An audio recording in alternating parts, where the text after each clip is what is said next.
Hello my dear students, ಹೇಗಿದ್ದೀರಾ ಎಲ್ಲರೂ? Welcome to Pallavi tutorials. ಮಕ್ಕಳು ಎಲ್ಲರೂ ಕೂಡ 2026 ಆ್ಯನ್ಯುವಲ್ ಎಕ್ಸಾಮಿಗೆ ಸಂಬಂಧಪಟ್ಟಾಗೆ ಸೋಷಿಯಾಲಜಿ ಸಮಾಜಶಾಸ್ತ್ರಕ್ಕೆ ಎಲ್ಲರೂ ಕೂಡ ಸ್ಟಡಿ ಮಾಡ್ತಾ ಇದ್ದೀರಿ. ಸೊ ನಾಳೆ ನಡೆಯುವಂತಹ ವಾರ್ಷಿಕ ಪರೀಕ್ಷೆಯಲ್ಲಿ ಬಹುಮುಖ್ಯವಾಗಿ ಭಾಗ ಬಿ ಯಲ್ಲಿ ಕೇಳುವಂತಹ 2 ಅಂಕದ ಪ್ರಶ್ನೆಗಳು ಯಾವ ರೀತಿಯಾಗಿ ಇರಬಹುದು ಅನ್ನುವಂಥ ಕುತೂಹಲ ನಿಮಗೂ ಕೂಡ ಇರುತ್ತೆ. ಈಗಾಗಲೇ ನೀವು 3 ಮಾದರಿ ಪ್ರಶ್ನೆಗಳನ್ನ ಗಮನಿಸಿರ್ತೀರಿ. ನಿಮಗೆ 2 ಪ್ರಿಪ್ರೇಟರಿ ಎಕ್ಸಾಮ್ ಆಗಿದೆ, ಪೂರ್ವ ಸಿದ್ಧತಾ ಪರೀಕ್ಷೆ, ಅದರಲ್ಲಿರುವಂಥ ಪ್ರಶ್ನೆಗಳನ್ನ ಗಮನಿಸಿರ್ತೀರಿ. ಹಾಗಾಗಿ ನಾಳೆ ಬರುವಂಥ ಪ್ರಶ್ನೆಗಳು ಯಾವ ರೀತಿಯಾಗಿ ಬರಬಹುದು ಅನ್ನುವಂಥ ಒಂದು ಐಡಿಯಾ ನಿಮಗಿರುತ್ತೆ. ಆದರೆ ಸಾಕಷ್ಟು ಮಕ್ಕಳ ಹತ್ರ ಈ ಹಿಂದಿನ ವರ್ಷಗಳ ಪ್ರಶ್ನೆ ಪತ್ರಿಕೆ ಇಲ್ಲದೆ ಇರೋ ಕಾರಣ ಹಿಂದಿನ ವರ್ಷಗಳಲ್ಲಿ ಅಂತ ಹೇಳಿದ್ರೆ 2025ರ ವಾರ್ಷಿಕ ಪರೀಕ್ಷೆ ಹಾಗೂ ಅದರ ಹಿಂದಿನ ವರ್ಷ 2024ರಲ್ಲಿ ಯಾವ ರೀತಿಯಾಗಿ ಭಾಗ ಬಿ ಯಲ್ಲಿ 2 ಅಂಕದ ಪ್ರಶ್ನೆಗಳನ್ನ ಕೇಳಿದ್ದಾರೆ ಅನ್ನೋದನ್ನು ನಾನು ಈ ವಿಡಿಯೋದಲ್ಲಿ ಹೇಳ್ತಾ ಇದ್ದೀನಿ. ಅದ್ರ ಜೊತೆಗೆ ಈ ವರ್ಷದ ಮಾದರಿ ಪ್ರಶ್ನೆ ಪತ್ರಿಕೆಗಳನ್ನು ಕವರ್ ಮಾಡ್ತಾ ಇದ್ದೀನಿ. ಸೊ ಉತ್ತರ ಸಹಿತ ಹೇಳ್ತಾ ಇದ್ದೀನಿ. ವಿಡಿಯೋನ ಎಂಡ್ವರೆಗೂ ವಾಚ್ ಮಾಡಿ. ಯಾರ್ಯಾರು ಚಾನಲ್ಗೆ ಏನು ಸಬ್ಸ್ಕ್ರೈಬ್ ಆಗಿಲ್ಲ, ಇವಾಗಲೇ ಸಬ್ಸ್ಕ್ರೈಬ್ ಆಗಿ ಆಲ್ ಬಟನ್ನ ಕ್ಲಿಕ್ ಮಾಡ್ಕೊಳ್ಳಿ. ವಿಡಿಯೋ ಬರ್ತಿದ್ದಾಗೆ ನೋಟಿಫಿಕೇಶನ್ ಬರುತ್ತೆ ಮಕ್ಕಳೇ, ಓಕೆನಾ? ಸೊ 2025ರ ವಾರ್ಷಿಕ ಪರೀಕ್ಷೆದು ಫಸ್ಟ್ ಹೇಳ್ತಾ ಇದ್ದೀನಿ. 2025ರ ವಾರ್ಷಿಕ ಪರೀಕ್ಷೆಯ ಪ್ರಶ್ನೆ ಪತ್ರಿಕೆಯಲ್ಲಿ ಕೇಳಿರುವಂತಹ 2 ಅಂಕದ ಪ್ರಶ್ನೆಗಳು. ಭಾರತದ 2 ಧಾರ್ಮಿಕ ಸಮೂಹಗಳನ್ನು ಹೆಸರಿಸಿ ಅಂತ ಕೇಳಿದರು. ಹಿಂದೂ, ಕ್ರೈಸ್ತರು, ಜೈನ, ಬೌದ್ಧ. ಕರ್ನಾಟಕದ 2 ಪರಿಶಿಷ್ಟ ಜಾತಿಗಳನ್ನು ತಿಳಿಸಿ ಅಂತ ಕೇಳಿದರು. ಲಂಬಾಣಿ, ಭೋವಿ. ಮಹಿಳಾ ಸಬಲೀಕರಣಕ್ಕೆ ಕಾರಣವಾದ 2 ಕಾನೂನಾತ್ಮಕ ತಂತ್ರಗಳನ್ನು ಹೆಸರಿಸಿ ಅಂತ ಹೇಳಿದರು. ಹಿಂದೂ ವಿವಾಹ ಕಾಯ್ದೆ 1955, ವರದಕ್ಷಿಣೆ ನಿಷೇಧ ಕಾಯ್ದೆ 1984. ಭಾರತೀಯ ಗ್ರಾಮಗಳ 2 ಲಕ್ಷಣಗಳನ್ನು ತಿಳಿಸಿ ಅಂತ ಕೇಳಿದರು. ಗಾತ್ರದಲ್ಲಿ ಚಿಕ್ಕವು, ಸಾಮಾಜಿಕ ಸಮೈಕ್ಯತೆ. ನೆಕ್ಸ್ಟು ಬೋಟಾಕ್ಸ್ ಪ್ರಕಾರದ ಸಾಮಾಜಿಕ ಚಳುವಳಿಯ ಪ್ರಮುಖ ಅಂಶಗಳನ್ನು ತಿಳಿಸಿ ಅಂತ ಕೇಳಿದರು. ವಿಷಯ ನಿಷ್ಠತೆ, ಆದರ್ಶವಾದ. ಪ್ರಸ್ತುತ ಭಾರತದಲ್ಲಿನ 2 ಮಹಿಳಾ ಸಮಸ್ಯೆಗಳನ್ನು ಬರೆಯಿರಿ ಅಂತ ಹೇಳಿದರು. ಪ್ರಸ್ತುತ ಯಾವ್ದು ಬರೆದ್ರೂ ನಡೆಯುತ್ತೆ, ಇವಾಗಿರುವಂಥದ್ದು ಅಪೌಷ್ಟಿಕತೆ, ಅನಾರೋಗ್ಯ, ಬಡತನ, ಹಿಂಸಾಚಾರ. ಪಾಶ್ಚಾತ್ಯೀಕರಣವನ್ನು ವ್ಯಾಖ್ಯಾನಿಸಿ ಅಂತ ಕೇಳಿದರು. MN ಶ್ರೀನಿವಾಸ್ ರವರ ಪ್ರಕಾರ ಪಾಶ್ಚಿಮಾತ್ಯಕರಣವು ಸಾಮಾನ್ಯವಾಗಿ ಬ್ರಿಟಿಷ್ ಆಳ್ವಿಕೆಯ ಪ್ರಭಾವದಿಂದ ಭಾರತದ ಸಾಮಾಜಿಕ ಸಂರಚನೆಯಲ್ಲಿ ಸಂಭವಿಸಿರುವ ಪರಿವರ್ತನೆಗಳನ್ನು ಸೂಚಿಸುತ್ತದೆ. ಕೊನೆಯ ಪ್ರಶ್ನೆ, ಸಂಸ್ಕೃತ ಅನುಕರಣದ ಯಾವುದಾದರೂ 2 ಟೀಕೆಗಳನ್ನು ಬರೆಯಿರಿ ಅಂತ ಕೇಳಿದರು. ಸೊ ಸಾಕಷ್ಟು ಟೀಕೆಗಳಿದೆ, ಯಾವುದಾದ್ರೂ 2 ಟೀಕೆಗಳನ್ನು ಬರೆದರೂ ಸಾಕು. ಇದು ಕೇವಲ ಭಾರತದ ಸಾಮಾಜಿಕ ಪರಿವರ್ತನೆಯ ಜಾತಿ ವ್ಯವಸ್ಥೆಗೆ ಸಂಬಂಧಿಸಿದ ವಿಶ್ಲೇಷಣೆಗೆ ಸಹಾಯಕವಾಗಿದೆ ಅಂತ ಬರೀಬಹುದು. ಇದು ಮೂಲಭೂತವಾಗಿ ಸಾಂಸ್ಕೃತಿಕ ಬದಲಾವಣೆಯನ್ನು ವಿಶ್ಲೇಷಿಸುತ್ತದೆಯೇ ವಿನಃ ಸಂರಚನಾತ್ಮಕ ಪರಿವರ್ತನೆಯ ಬಗ್ಗೆ ವಿಶ್ಲೇಷಣೆ ಕೊಡುವುದಿಲ್ಲ ಅಂತ ಬರೀಬಹುದು. ಆಯಿತಾ? ಇದಿಷ್ಟು ಕೂಡ 2024ರ ವಾರ್ಷಿಕ ಪರೀಕ್ಷೆಯಲ್ಲಿ ಕೇಳಿರುವಂಥ ಪ್ರಶ್ನೆಗಳು. ಅದೇ ರೀತಿ 2025 ಇದು 2024ರ ವಾರ್ಷಿಕ ಪರೀಕ್ಷೆಯಲ್ಲಿ ಕೇಳಿರುವ ಪ್ರಶ್ನೆಗಳು 2 ಅಂಕದ್ದು. ಮಕ್ಕಳ ಲಿಂಗಾನುಪಾತ ಕುಸಿಯಲು ಕಾರಣವಾದ 2 ಅಂಶಗಳನ್ನು ತಿಳಿಸಿ. ಗಂಡು ಮಗುವಿನ ಅಪೇಕ್ಷೆ, ತಂತ್ರಜ್ಞಾನದ ದುರ್ಬಳಕೆ. ದಕ್ಷಿಣ ವಲಯದ ಯಾವುದಾದರೂ 2 ಬುಡಕಟ್ಟುಗಳನ್ನು ಹೆಸರಿಸಿ. ಸೋಲಿಗ, ಇರುಳ. ಸ್ವಸಹಾಯ ಸಂಘಗಳು ಎಂದರೇನು? ಆರ್ಥಿಕ ಮತ್ತು ಸಾಮಾಜಿಕ ಸಬಲೀಕರಣಕ್ಕಾಗಿ ಸಂಘಟಿತರಾದ ಮಹಿಳಾ ಸಂಘಟನೆ. ಭಾರತೀಯ ಗ್ರಾಮಗಳ ಯಾವುದಾದರೂ 2 ಲಕ್ಷಣಗಳನ್ನು ತಿಳಿಸಿ ಅಂತ ಇದೆ. ಚಿಕ್ಕ ಗಾತ್ರ, ಕೃಷಿಯ ಪ್ರಾಧಾನ್ಯತೆ. ಆನಂತರ ನಗರೀಕರಣ ಎಂದರೇನು? ಅಂತರ್ಜಾಲ ಎಂದರೇನು? ಭಾರತದ ಯಾವುದಾದರೂ 2 ಮಹಿಳಾ ಸಂಘಟನೆಗಳನ್ನು ಹೆಸರಿಸಿ ಅಂತ ಇದೆ. ಸೇವಾ, SKDRDP. ಈ ನಗರೀಕರಣ ಅಂತರ್ಜಾಲಕ್ಕೆ ಉತ್ತರ ನಗರಗಳ ಬೆಳವಣಿಗೆಯೇ ನಗರೀಕರಣ ಅನ್ನೋ ಅರ್ಥದಲ್ಲಿ ಬರೆದರಾಯಿತು. ಅಂತರ್ಜಾಲ ಎಂದರೆ ಮಾಹಿತಿ ತಂತ್ರಜ್ಞಾನದ ಮೂಲಕ ಜಾಗತಿಕ ಮಟ್ಟದಲ್ಲಿ ಸಂಪರ್ಕ ಸಾಧಿಸುವುದೇ ಅಂತರ್ಜಾಲ. ಮಾಹಿತಿ ತಂತ್ರಜ್ಞಾನದ ಮೂಲಕ ಜಾಗತಿಕ ಮಟ್ಟದಲ್ಲಿ ಸಂಪರ್ಕ ಸಾಧಿಸುವುದೇ ಅಂತರ್ಜಾಲ. ನೆಕ್ಸ್ಟು ಆಧುನೀಕರಣ ಎಂದರೇನು ಅಂತ ಕೇಳಿದರೆ ಇಲ್ಲಿ ಕಡಿಮೆ ಅಭಿವೃದ್ಧಿ ಹೊಂದಿದ ದೇಶಗಳು ಹೆಚ್ಚು ಅಭಿವೃದ್ಧಿ ಹೊಂದಿದ ದೇಶಗಳಾಗಿ ಮಾರ್ಪಾಡಾಗುವುದು. ಆಧುನೀಕರಣ ಅಂತ ಹೇಳಿದರೆ ಕಡಿಮೆ ಅಭಿವೃದ್ಧಿ ಹೊಂದಿದ ದೇಶಗಳು ಹೆಚ್ಚು ಅಭಿವೃದ್ಧಿ ಹೊಂದಿದ ದೇಶಗಳಾಗಿ ಮಾರ್ಪಾಡಾಗುವುದು. ಯಾವುದಾದರೂ 2 ಬಹುರಾಷ್ಟ್ರೀಯ ಕಂಪನಿಗಳನ್ನು ಹೆಸರಿಸಿ ಅಂತ ಇದೆ. Pepsi, Coca Cola. ನೆಕ್ಸ್ಟು ನಿಮ್ಮ ಮಾದರಿ ಪ್ರಶ್ನೆ ಪತ್ರಿಕೆಯಲ್ಲಿ ಕೇಳಿರುವಂಥ ಪ್ರಶ್ನೆಗಳು ಕೂಡ ಈ ವರ್ಷದ ವಾರ್ಷಿಕ ಪರೀಕ್ಷೆಗೆ ಬಹುಮುಖ್ಯವಾಗಿರುತ್ತೆ. ಸಿಂಧು ನಾಗರಿಕತೆಯ 2 ನಗರಗಳನ್ನು ಹೆಸರಿಸಿ ಅಂತ ಕೇಳಿದರೆ ಹರಪ್ಪ, ಮೊಹೆಂಜೊದಾರೋ ಬರೀಬಹುದು.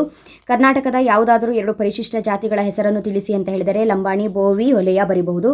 ಲಿಂಗ ಮತ್ತು ಲಿಂಗತ್ವದ ನಡುವಿನ 2 ವ್ಯತ್ಯಾಸಗಳನ್ನು ತಿಳಿಸಿ ಅಂತ ಹೇಳಿದರೆ ಲಿಂಗವು ಜೈವಿಕ ಅಂಶವಾಗಿದೆ, ಲಿಂಗತ್ವವು ಸಾಮಾಜಿಕ ಅಂಶವಾಗಿದೆ.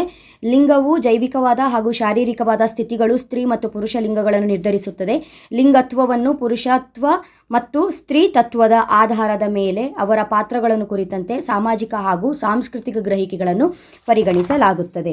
ನೆಕ್ಸ್ಟು ಮುಂದಿನ ಪ್ರಶ್ನೆ, ರೈತರ ಆತ್ಮಹತ್ಯೆಗೆ GK ವೀರೇಶ್ ಸಮಿತಿ ತಿಳಿಸಿರುವ 2 ಕಾರಣಗಳನ್ನ ತಿಳಿಸಿ ಅಂತ ಕೇಳಿದರೆ GK ವೀರೇಶ್ ಸಮಿತಿ ಅಂತ ಬಂದಾಗ ಈ ರೀತಿಯಾಗಿ ಕಾರಣಗಳನ್ನ ಬರೀಬಹುದು. ಬೆಳೆಯ ನಷ್ಟ, ಬೆಲೆಯ ಕುಸಿತ, ಸಾಲದ ಹೊರೆ. ಬೆಳೆಯ ನಷ್ಟ, ಬೆಲೆಯ ಕುಸಿತ, ಸಾಲದ ಹೊರೆ.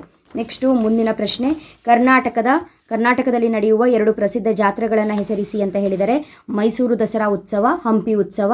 ಮುಂದಿನ ಪ್ರಶ್ನೆ, ಸಾಮಾಜಿಕ ಚಳುವಳಿಯನ್ನು ವ್ಯಾಖ್ಯಾನಿಸಿ ಅಂತ ಕೇಳಿದರೆ ವ್ಯಾಖ್ಯಾನಿಸಿ ಅಂತ ಕೇಳಿದಾಗ MSA ರಾವ್ರವರ ಪ್ರಕಾರ ಸಾಮೂಹಿಕ ಕ್ರೋಢೀಕರಣ ಮತ್ತು ಸಿದ್ಧಾಂತದ ಮೂಲಕ ಒಂದು ಸಮಾಜದ ಆಂಶಿಕ ಭಾಗ ಅಥವಾ ಪೂರ್ಣ ಭಾಗದ ಪರಿವರ್ತನೆ ತರುವ ಸಂಘಟಿತ ಪ್ರಯತ್ನವನ್ನು ಸಾಮಾಜಿಕ ಚಳುವಳಿ ಎಂದು ಹೇಳಬಹುದು. ಮುಂದಿನ ಪ್ರಶ್ನೆ 2 ಬ್ರಿಕ್ಸ್ ರಾಷ್ಟ್ರಗಳನ್ನು ಹೆಸರಿಸಿ ಅಂತ ಕೇಳಿದರೆ ಭಾರತ, ಚೀನಾ. ಅಥವಾ ಬ್ರಿಕ್ಸ್ ಅಂತ ಹೇಳಿದರೆ ಏನು ಕೇಳಬಹುದು, ವೆರಿ ಇಂಪಾರ್ಟೆಂಟ್. B ಅಂತ ಹೇಳಿದರೆ ಬ್ರೆಜಿಲ್, R ಅಂತ ಹೇಳಿದರೆ ರಷ್ಯಾ, I ಅಂತ ಹೇಳಿದರೆ ಭಾರತ, C ಅಂತ ಹೇಳಿದರೆ ಚೀನಾ, S ಅಂತ ಹೇಳಿದರೆ ದಕ್ಷಿಣ ಆಫ್ರಿಕಾ. ಮುಂದಿನ ಪ್ರಶ್ನೆ ಜಾಗತಿಕ ಅನನ್ಯತೆ ಎಂದರೇನು? ಒಬ್ಬ ವ್ಯಕ್ತಿಯು ಜಾಗತಿಕ ಸಮುದಾಯದ ಭಾಗವೆಂದು ಗುರುತಿಸಿಕೊಳ್ಳುವುದು, ಅಂದರೆ ಸ್ಥಳೀಯ ಅಥವಾ ರಾಷ್ಟ್ರೀಯ ಗುರುತಿನ ಜೊತೆಗೆ ಇಡೀ ವಿಶ್ವದ ಒಬ್ಬ ಪ್ರಜೆಯಾಗಿ ಜಾಗತಿಕ ಸಮುದಾಯದ ಭಾಗವಾಗಿ ತನ್ನನ್ನು ತಾನು ಗುರುತಿಸಿಕೊಳ್ಳುವುದು. ಮುಂದಿನ ಬಹುಮುಖ್ಯ ಪ್ರಶ್ನೆ ಭಾಷಾವಾದ ಎಂದರೇನು ಅಂತ ಕೇಳಿದರೆ ಒಬ್ಬ ವ್ಯಕ್ತಿಗೆ ತನ್ನ ಭಾಷೆಯ ಬಗ್ಗೆ ಇರುವ ಅತಿಯಾದ ನಿಷ್ಠೆಯನ್ನು ಭಾಷಾವಾದ ಎನ್ನುವರು. ಎರಡನೇ ಪ್ರಶ್ನೆ, ಈ ಒಂದು ಪ್ರಶ್ನೆ ಪತ್ರಿಕೆಯಲ್ಲಿ ಸಾಮಾಜಿಕ ಹೊರಗುಳುವಿಕೆಯ ಅರ್ಥವನ್ನು ತಿಳಿಸಿ. ವ್ಯಕ್ತಿಗಳು ಪ್ರಮುಖ ಚಟುವಟಿಕೆಗಳಲ್ಲಿ ಭಾಗಿಯಾಗದಂತೆ ನಿರ್ಬಂಧಿಸುವ ವಿವಿಧ ರೂಪಗಳಲ್ಲಿ ಅಭಿವ್ಯಕ್ತವಾಗುವ ಅವಕಾಶಹೀನತೆಯ ಸನ್ನಿವೇಶವೇ ಸಾಮಾಜಿಕ ಹೊರಗುಳುವಿಕೆಯಾಗಿದೆ. ಮುಂದಿನ ಪ್ರಶ್ನೆ ಸೂಕ್ಷ್ಮ ಹಣಕಾಸಿನ 2 ಲಕ್ಷಣಗಳನ್ನು ಬರೆಯಿರಿ. ಭದ್ರತೆ ಇಲ್ಲದ ಸಾಲ, ಬಡತನದ ರೇಖೆಯ ಕೆಳಗಿರುವವರಿಗೆ ಸಾಲ. ಸಾಮಾಜಿಕ ಸಮೈಕ್ಯತೆ ಎಂದರೇನು ಅಂತ ಕೇಳಿದರೆ ಗ್ರಾಮಗಳಲ್ಲಿ ಆಚಾರ, ವಿಚಾರ, ಭಾಷೆ, ನಂಬಿಕೆ, ನೈತಿಕ ನಿಯಮ, ಉಡುಗೆ ತೊಡುಗೆಗಳಲ್ಲಿ ಹೆಚ್ಚು ಕಡಿಮೆ ಏಕರೂಪತೆ ಇರುತ್ತದೆ. ಮುಂದಿನ ಪ್ರಶ್ನೆ ಯಾವುದಾದರೂ 2 ಪ್ರಭಾವಿ ಕೈಗಾರಿಕೋದ್ಯಮಿ ಕುಟುಂಬಗಳನ್ನು ಹೆಸರಿಸಿ. ಭಾರತದ 2 ಮಹಿಳಾ ಸಂಘಟನೆಗಳನ್ನು ಬರೆಯಿರಿ. ಸಂಸ್ಕೃತಾನುಕರಣದ 2 ಅಂಶಗಳನ್ನು ತಿಳಿಸಿ. ಆಧುನೀಕರಣ ಎಂದರೇನು? ಆಧುನೀಕರಣ ಹೇಳಿದ್ದೀನಿ ಆಲ್ರೆಡಿ. ಸಂಸ್ಕೃತಾನುಕರಣದ 2 ಅಂಶಗಳು ಅಂತ ಹೇಳಿದರೆ ಕ್ರಿಯಾವಿಧಿಗಳು, ವಿವಾಹ. ಭಾರತದ 2 ಮಹಿಳಾ ಸಂಘಟನೆಗಳು ಯಾವುದು ಅಂತ ಹೇಳಿಕೊಂಡು ಕೇಳಿದರೆ ದೆಹಲಿಯ ಮಹಿಳಾ ದಕ್ಷತಾ, ಬೆಂಗಳೂರಿನ ವಿಮೋಚನ. ಮುಂದಿನ ಪ್ರಶ್ನೆ 2 ದ್ರಾವಿಡ ಭಾಷೆಗಳನ್ನು ಹೆಸರಿಸಿ ಅಂತ ಇದೆ. ಕನ್ನಡ, ತಮಿಳು. ಭಾರತೀಯ ಬುಡಕಟ್ಟುಗಳ ಯಾವುದಾದ್ರೂ 2 ಸಮಸ್ಯೆಗಳನ್ನು ತಿಳಿಸಿ ಅಂತ ಹೇಳಿದರೆ ಭೌಗೋಳಿಕ ಪ್ರತ್ಯೇಕತೆ, ಸಾಂಸ್ಕೃತಿಕ ಸಮಸ್ಯೆಗಳು. ಸ್ತ್ರೀ ಶಕ್ತಿಯ ಯಾವುದಾದ್ರೂ 2 ಉದ್ದೇಶಗಳನ್ನು ತಿಳಿಸಿ ಅಂತ ಹೇಳಿದರೆ ಮಹಿಳೆಯರು ಸ್ವಾವಲಂಬಿಗಳಾಗುವಂತೆ ಮಾಡುವುದು, ಗ್ರಾಮೀಣ ಮಹಿಳೆಯರ ಆರ್ಥಿಕ ಅಭಿವೃದ್ಧಿಯನ್ನು ಬಲಪಡಿಸುವುದು. ನಗರ ಬಡತನಕ್ಕೆ 2 ಕಾರಣಗಳನ್ನ ಕೊಡಿ ಅಂತ ಹೇಳಿದರೆ ಬಡತನ, ಕೊಳಚೆ ಪ್ರದೇಶ. ಅಂತರ್ಜಾಲದ 2 ಅನುಕೂಲತೆಗಳನ್ನು ಬರೆಯಿರಿ ಅಂತ ಕೇಳಿದರೆ ವಿವಿಧ ಮಾದರಿಯ ಸಂವಹನ ಕೌಶಲ್ಯ, ವ್ಯವಹಾರ ಮತ್ತು ವೈಯಕ್ತಿಕ ಅಂತರ್ಜಾಲ ಸಂಪರ್ಕ.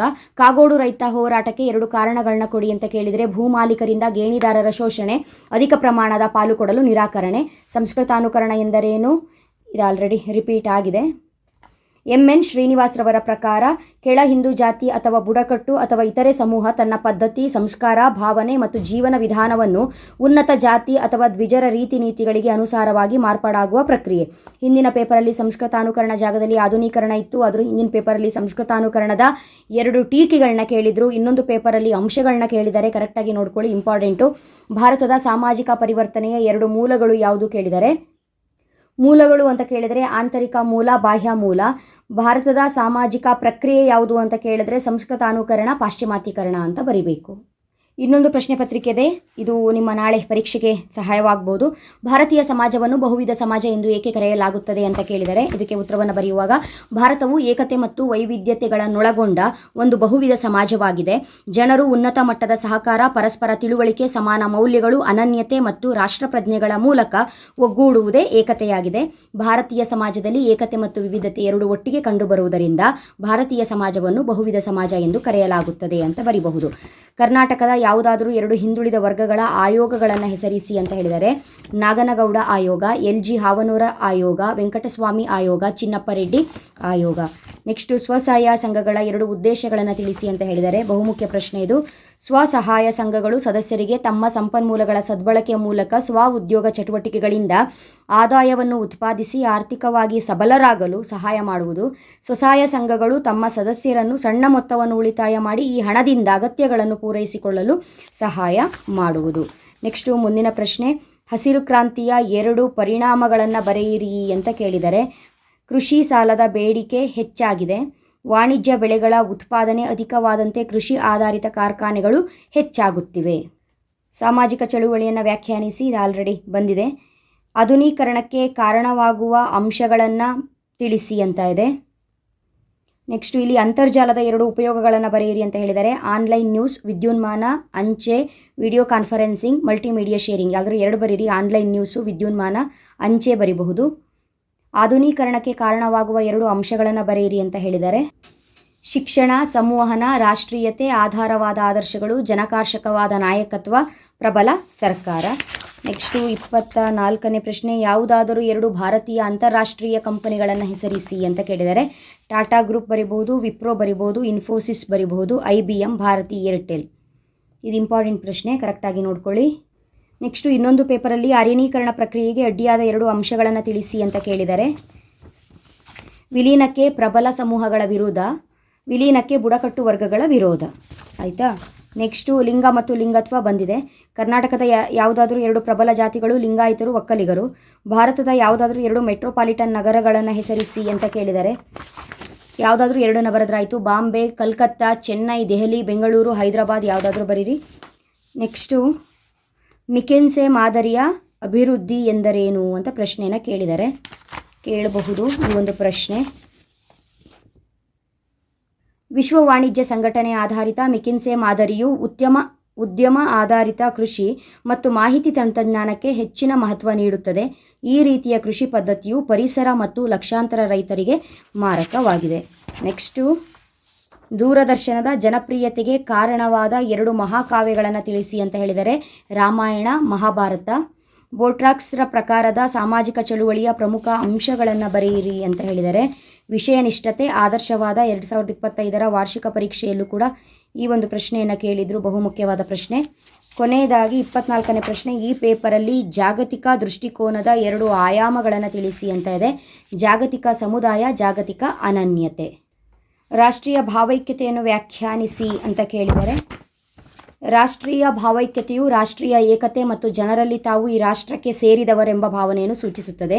ವ್ಯಾಖ್ಯಾನಿಸಿ ಅಂತ ಕೇಳಿರೋದ್ರಿಂದ ಬೆಂಜಮಿನ್ ಪ್ರಕಾರ ರಾಷ್ಟ್ರೀಯ ಭಾವೈಕ್ಯತೆಯು ದೇಶವೊಂದರ ಸಮಸ್ತ ಜನರು ಒಂದು ಸಾಮಾನ್ಯ ಅನನ್ಯತೆಯೊಂದಿಗೆ ಸ್ವಾಂಗೀಕರಣಗೊಳ್ಳುವಿಕೆಯಾಗಿದೆ ಅಂತ ಬರೀಬಹುದು. ಸಾಮಾಜಿಕ ಅಸಮಾನತೆಯ ಅರ್ಥವನ್ನು ತಿಳಿಸಿ ಅಂತ ಹೇಳಿದರೆ ಸಾಮಾಜಿಕ ಸಂಪನ್ಮೂಲಗಳನ್ನು ಪಡೆಯಬಹುದಾದ ಮಾರ್ಗಗಳ ಅಸಮಾನ ಹಂಚಿಕೆಯನ್ನು ಸಾಮಾಜಿಕ ಅಸಮಾನತೆ ಎನ್ನುತ್ತೇವೆ. ನೆಕ್ಸ್ಟು ಸ್ತ್ರೀ ಶಕ್ತಿ ಕಾರ್ಯಕ್ರಮದ 2 ಉದ್ದೇಶಗಳು. ಸ್ವಸಹಾಯ ಸಂಘ ಆಯಿತು, ಈಗ ಸ್ತ್ರೀ ಶಕ್ತಿ ಇಂಪಾರ್ಟೆಂಟು ನೋಡ್ಕೊಳ್ಳಿ. ಆದಾಯ ತರಬಲ್ಲ ಚಟುವಟಿಕೆಗಳಲ್ಲಿ ತೊಡಗಿಸಿ ಆರ್ಥಿಕ ಭದ್ರತೆ ನೀಡುವ ಮೂಲಕ ಗ್ರಾಮೀಣ ಮಹಿಳೆಯರ ಆದಾಯ ಮಟ್ಟವನ್ನು ಹೆಚ್ಚಿಸುವುದು, ಗ್ರಾಮೀಣ ಮಹಿಳೆಯರ ಆರ್ಥಿಕ ಅಭಿವೃದ್ಧಿಯನ್ನು ಬಲಪಡಿಸುವುದು ಮತ್ತು ಸಾಮಾಜಿಕ ಬದಲಾವಣೆಗೆ ಅಗತ್ಯ ವಾತಾವರಣ ನಿರ್ಮಿಸುವುದು. ಮುಂದಿನ ಪ್ರಶ್ನೆ, ದೂರದರ್ಶನ ಅಳತೆ ಬಿಂದು ಎಂದರೇನು? ಯಾವ ಕಾರ್ಯಕ್ರಮಗಳನ್ನು ಹೆಚ್ಚು ವೀಕ್ಷಣೆ ಮಾಡುತ್ತಾರೆ ಎಂದು ಅಳತೆ ಮಾಡುವ ವಿಧಾನವನ್ನು ದೂರದರ್ಶನ ಅಳತೆಯ ಬಿಂದು ಎಂದು ಕರೆಯುತ್ತೇವೆ, TRP. ಈ ಮೂಲಕ ಜನರು ಕಾರ್ಯಕ್ರಮದ ಆಯ್ಕೆ ಮತ್ತು ವಾಹಿನಿಯ ಜನಪ್ರಿಯತೆಯನ್ನು ತಿಳಿಯಬಹುದು. ಮುಂದಿನ ಪ್ರಶ್ನೆ, ಸಂಸ್ಕೃತಾನುಕರಣ ಎಂದರೇನು? ಆಲ್ರೆಡಿ ಬಂದಿರೋದ್ರಿಂದ ನೋಡ್ಕೊಳ್ಳಿ. ಪಾಶ್ಚಿಮಾತ್ಯೀಕರಣದ ಯಾವುದಾದರೂ 2 ಪರಿಣಾಮಗಳನ್ನು ತಿಳಿಸಿ ಅಂತ ಇದೆ.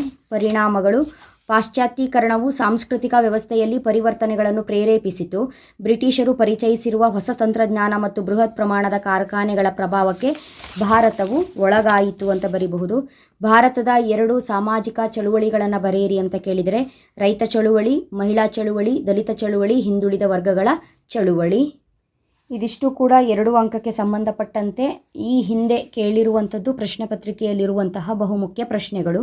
ನೋಡ್ಕೊಳ್ಳಿ ಮಕ್ಕಳೇ, ಓದ್ಕೊಳ್ಳಿ. ಇದಿಷ್ಟು ಬಹು ಮುಖ್ಯವಾಗೇ ಇರುತ್ತೆ ನಿಮ್ಮ ವಾರ್ಷಿಕ ಪರೀಕ್ಷಾ ದೃಷ್ಟಿಯಿಂದ. ಮುಂದಿನ ವೀಡಿಯೋದಲ್ಲಿ ಬಹು ಆಯ್ಕೆ ಪ್ರಶ್ನೆ ಯಾವುದು, ಬಿಟ್ಟ ಸ್ಥಳ ಯಾವುದು, ಹೊಂದಿಸಿ ಬರೆಯಿರಿ ಯಾವುದು ಅನ್ನೋದನ್ನು ಹೇಳ್ತೀನಿ. ಚೆನ್ನಾಗಿ ಓದ್ಕೊಳ್ಳಿ, ಚೆನ್ನಾಗಿ ಪ್ರಿಪೇರ್ ಆಗಿ. ಇಫ್ ಪಾಸಿಬಲ್ ವೀಡಿಯೋನ ಅಪ್ಲೋಡ್ ಮಾಡೋಕ್ಕಾಗಿಲ್ಲ ಅಂತ ಹೇಳಿದ್ರೆ ನಿಮ್ಮ ಹತ್ರ ಇರುವಂಥ ಪ್ರಶ್ನೆ ಪತ್ರಿಕೆಯಲ್ಲಿರುವ ಎಲ್ಲ ಪ್ರಶ್ನೆಗಳನ್ನ ನೋಡ್ಕೊಂಡು ಹೋಗಿ ಮಾಡೆಲ್ ಪೇಪರ್ನ ಮಿಸ್ ಮಾಡಬೇಡಿ, ಆಯಿತಾ. ನೆಕ್ಸ್ಟ್ ವೀಡಿಯೋದಲ್ಲಿ ಮತ್ತೆ ಸಿಗ್ತೀನಿ. ಚೆನ್ನಾಗಿ ಓದ್ಕೊಳ್ಳಿ, ಚೆನ್ನಾಗಿ ಪ್ರಿಪೇರ್ ಆಗಿ. Thank you. All the best.